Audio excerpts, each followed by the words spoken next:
Sholat membuat kita lebih tenang. Jadi kalau ada yang tidak tenang setelah sholat, perbaiki sholatnya. Karena setiap gerakan sholat pun dilatih untuk tenang. Disebut dengan tumakninah itu. Dan ingat ya, tumakninah itu melatih jiwa. Ala bidzikrillahi tatmainnul qulub. Masih ingat dalam qulub ada apa? Yo, masih ingat nggak? Saya bikin itu. Hah?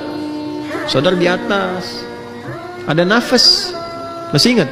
Sodrun, qalbun, nafas. Ya, nafas. Jadi ternyata teman-teman sekalian, tumakninah itu sifat yang melatih kepada nafas.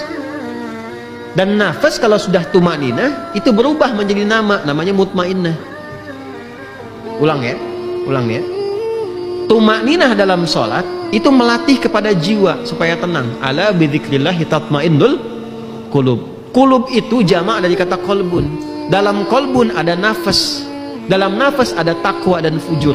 Wa nafsi wa ma sawaha fa alhamaha fujuraha wa taqwaha. Jadi tumakninah itu melatih jiwa supaya tenang. Jiwa itu kan nafas. Kalau jiwanya sudah tenang, punya sifat tenang, disebut mutmainnah. Itu mahal. Mutmainnah itu terbawa sampai meninggal. Dan itu garansi kemuliaan kita di hadapan Allah, itu jiwa yang tenang itu. Latihannya lewat sholat. Jadi kalau orang sholatnya benar, itu meninggalnya pun dijamin tenang. Makanya panggilan sholat ketika akan dimulai, pengantar khusyuk itu kadang diingatkan oleh Allah. Rasakan mungkin kamu meninggal dalam sholat itu.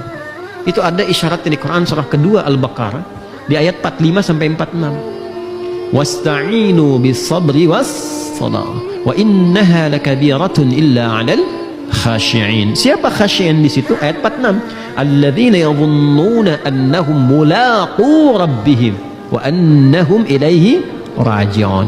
Kata Allah, kalau ingin khusyuk, sederhananya, siapkan dirimu untuk menghadap kepada Allah. Sempurnakan wudu, sempurnakan pakai pakaian yang baik. Kan ayatnya ada semua tentang pakaian. Quran surah 7 ayat 31. Ya bani Adam khudhu zinatakum 'inda kulli masjid. Hai anak cucu Adam, kalau sudah tiba panggilan dari masjid, siapkan pakaian terbaik. Sempurnakan wudu. Quran surah 5 ayat yang ke-6. Ya ayyuhalladzina amanu idza qumtum ilas salati faghsilu wujuhakum wa aydiyakum ilal marafiqi, dan seterusnya ayat. Sempurnakan. Untuk apa? Karena mau menghadap Allah. Anda menghadap pimpinan pakaian bagus begitu, ya, mau ke pelaminan sampai dipesan luar biasa sebelumnya, ya, datang ke pesta bahkan dijahit jauh-jauh hari sebelumnya. Ini memenuhi panggilan Allah yang sangat luar biasa. Akan mengabulkan permintaan kita, memaafkan, mengampuni kesalahan, membebaskan kita dari keburukan. Kenapa nggak ditampilkan yang terbaik? Nah, setelah itu rasakan wa annahum ilaihi raji'un. Tenangkan hatinya sebelum menaikkan sholat. Rasakan kita menghadap Allah, dan mungkin ini sholat terakhir yang kita tunaikan. Baru siapkan. Istau, istaqimu, sallu, salatan muwadda'. Itu terjemahnya yang tadi itu yang saya sampaikan. Jelas ya? Jangan sampai kita nyampaikan tapi makmum nggak ngerti. Istau, sudah tahu gitu. Nggak nyambung kan? Jelas ya? Nah, sallu salatan muwadda'. Maka rumusnya rasakan, mungkin kita akan pulang saat itu. Latihan yang dilatih tiap hari seperti itu yang menjadikan tumakninah. Tumakninah kalau sudah menjadi sifat bagi nafas, maka menjadi mutmainnah. Maka kalau meninggal pun yang dipanggil itu yang mutmainnah itu, nafasnya itu. Itu yang dimaksud Quran surah 89 Al-Fajr ayat 27 sampai 30.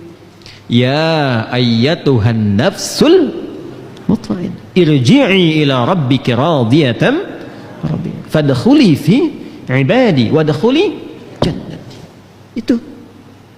Nah, ini kalau kita paham sampai ke situ strukturnya, enak menikmati.